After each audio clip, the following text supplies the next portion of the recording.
So I believe there are 4 main stages to building a property sourcing business. And for anyone watching for the first time and thinking, what is property sourcing? It is also known as deal packaging. And if you do want to learn, what is that model? What is that strategy in property? Then I will link a video somewhere here, which you can go back to the very beginning, learn what it is, and then pick up from this video. But with property deal sourcing or deal packaging, I've always found over the last couple of years that there has been no clear playbook on how to set up this business. If we compare it to other business models such as starting a pub, a restaurant, maybe even opening an estate agency, it's fairly clear that you have to go out, get a premises, you need to hire some staff, you need to buy some products, you need to obviously have certain staff in certain roles, and perhaps it's a bit more obvious or a bit more known as to what the step-by-step playbook is for building that business. However, I've never found that to be completely the same with property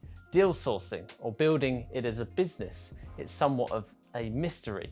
So over the last couple of years, as someone that's kind of scaled and grown a business at quite a quick pace, I've found there are 4 main steps, 4 main stages to building this type of business. And in this video, this is what I wanted to share. So first of all, we can see our little friend here on the whiteboard that I have carefully drawn for us with my artistic skills here. And this is where the majority of people will start out. You're going to start out as a deal sourcer, deal packager by yourself. You're just going to be a one-man band, basically, where you're going out, you are everything in that business. You are looking for the properties, you are doing the viewings, you are making the offers, you're doing the follow-ups, you're getting them agreed, but at the same time you are finding investors, building that relationship, selling them deals, and then when you match them together, you've then got to follow those deals through with the solicitors, make sure they exchange, they complete, and then obviously help the client out with getting that property potentially up to standard if it needs a refurb, if it has maintenance, but also getting it let out as well. So there's all these different jobs, all these different roles that come into play when you're doing it by yourself. So at this stage, you might not be earning huge amounts of money, but out of the money that you do earn, you are retaining most of that money. It's very profitable at this stage. But the trouble is of course, we are always exchanging time for money. We're probably running around like a headless chicken, trying to keep up with all of those different things that I've mentioned. So this really is phase 1. And this is where everyone has to start. We have to acquire the skills, build up our knowledge, and also get those clients in, sell them properties, and start the process. But this is often where most people get stuck, or most people even stop. And actually it can take one simple step just to help really blow up that revenue. And this next step is still you as the main person, but this time around you are building connections with lots of other sources, and you can call them co-sources. They maybe have registered businesses, and maybe they're good at finding deals, but maybe they don't have enough clients. So then you can match them with your clients. This guy here, Fred, brings you a deal, and you go out and you match his deal with one of your clients. Or maybe it's the opposite way around. Maybe you're great at finding deals, but you don't have enough clients. And therefore, we then take our deals to Fred, to Tim, and we say, look, I've got these deals, they're really good. This is how this is what I've negotiated it at, what I've agreed it at. This is the photos, this is the video. Send them out to your clients. Let's try and match these up. So this is really what I call stage number 2, which is the element where you are still the main person in the business, you're still the business owner, you're running it, you still have to deal with all of those jobs that I mentioned earlier. So you're still very, very busy, but at this point you are starting to scale the income of the business through working with co-sources. Now, obviously it goes without saying that although you have more opportunities, you do have to give away more of your revenue. So if you do a deal with Fred, that might be 50-50, and same with Tim, 50-50. So if you sell a deal for £3,000, you are halving that income with Tim, you're halving that income with Fred, and so on. But this is stage number 2. And again, if someone has got past stage number 1, they've got to this point, and I was here for a fair amount of time actually, they're now at a point in which they are co-sourcing, but they're still very, very busy. They're still trading time for money. And it's the 3rd step that we make where we can make leaps and bounds in terms of scaling our business, our revenue, but actually at this point we can start to scale back our time or place our time and focus into different areas.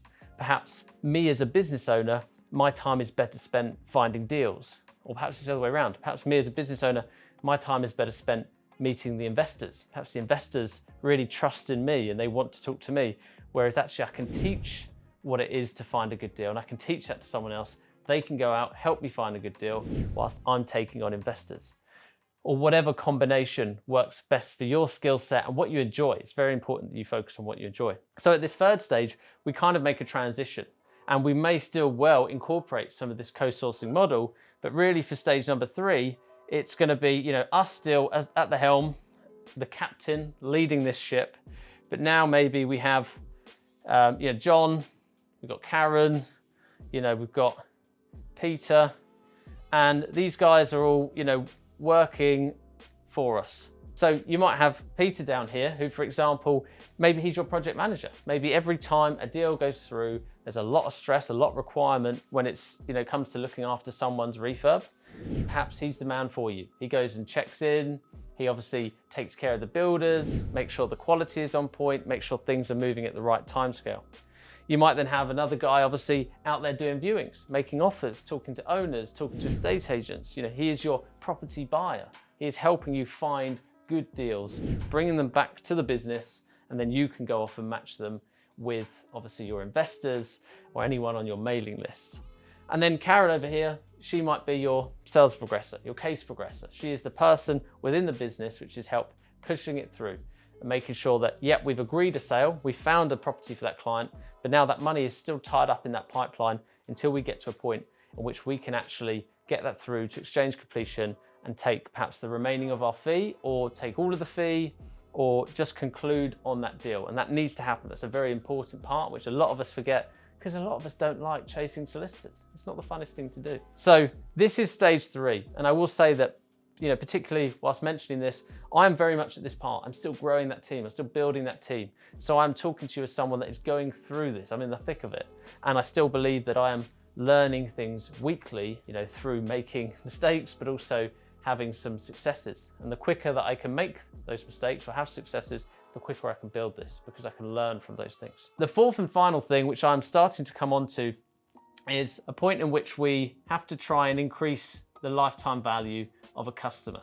So, you've got a house, you've got your customer. What we want to do is increase the lifetime value here. Now, whether that means sourcing the deal still, passing it on to the customer, which it may well do. It might just mean increasing the amount of fee that we charge. It might mean increasing the type of service that we deliver. So instead of just finding the property, as I've mentioned and alluded to here, maybe we also offer those project management services. Maybe we even start a letting agency and help manage the property once we've put a tenant in there. Now we take 10% a month continuously. So we want to increase the lifetime value, but that isn't always just done through the actual transaction of selling a deal onto an investor. In fact, at some points, we might find ourselves trying to jump in here. And this is something that I've done as of lately. As a business owner, we see many, many opportunities. And of course, the vast majority of those great opportunities I want to pass on to my clients to kind of reward the fact that they've trusted in me, they've given me the faith, they've signed up to Property X. I want to pass those good deals on. But of course, as a business owner and someone that wants to always work in property, always make money, I have to jump in at points and go, right, I really want to buy that deal. I want to still be active. So the way in which we could also increase lifetime value is actually buying some of those deals ourselves. Not necessarily to keep in a portfolio, but now actually maybe to add value to and to flip. Or maybe if we buy them at the right price, not even add value to with a refurb or anything, but just flip straight on. And this is also known as property trading. And that is why you will also see some companies that do property sourcing also do property trading, because we look at each individual house as an opportunity. Is this an opportunity for us to purchase and then to flip on to another investor, to flip on to an auction? Or is this an opportunity, actually this is great for, this person who is an investor that signed up, I'm just gonna match it straight to them. But obviously if we jump in and we are buying a couple of these per year, as I have started to do, I've started to flip on, then we can increase the lifetime value because we're not necessarily selling them to one of our investors. It might go to auction, but if it does match one of our investors, they win because they still get a good deal. If we leave enough money in the deal, if we leave enough profit there for them to win, for us to win, but also now we've taken our fee up from maybe 3,000 or 4,000, maybe to now 10,000, not to the client, but the 10,000 in terms of the money we make off the back of buying it and then selling it. And this can be done through multiple different strategies, which I won't go into now, but it's just understanding the bigger opportunity here. Increasing the lifetime value of each customer can come from providing more services, or it can come from jumping in and seizing opportunities to trade property. And that really is the fourth step. You know, when you look at the large, big businesses that are trading and deal packaging within the UK, this is the model they're following.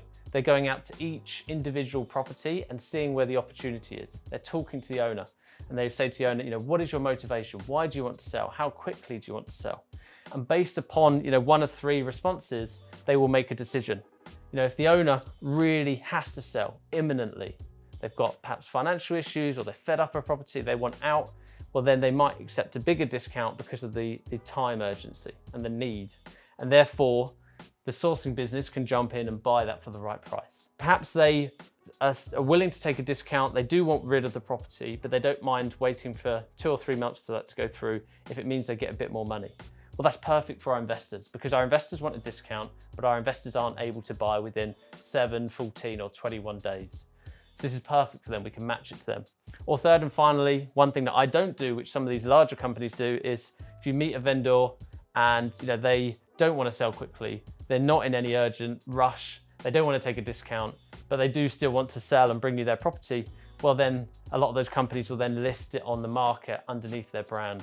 So that is kind of the third piece of the puzzle here. So this has been the 4 stages of building a sourcing business. I'm sure there is many things here which I will come to add as I learn more throughout my years building this business. But I wanted to share this with you today. I hope you've enjoyed it. Thank you for watching and I'll see you in the next one.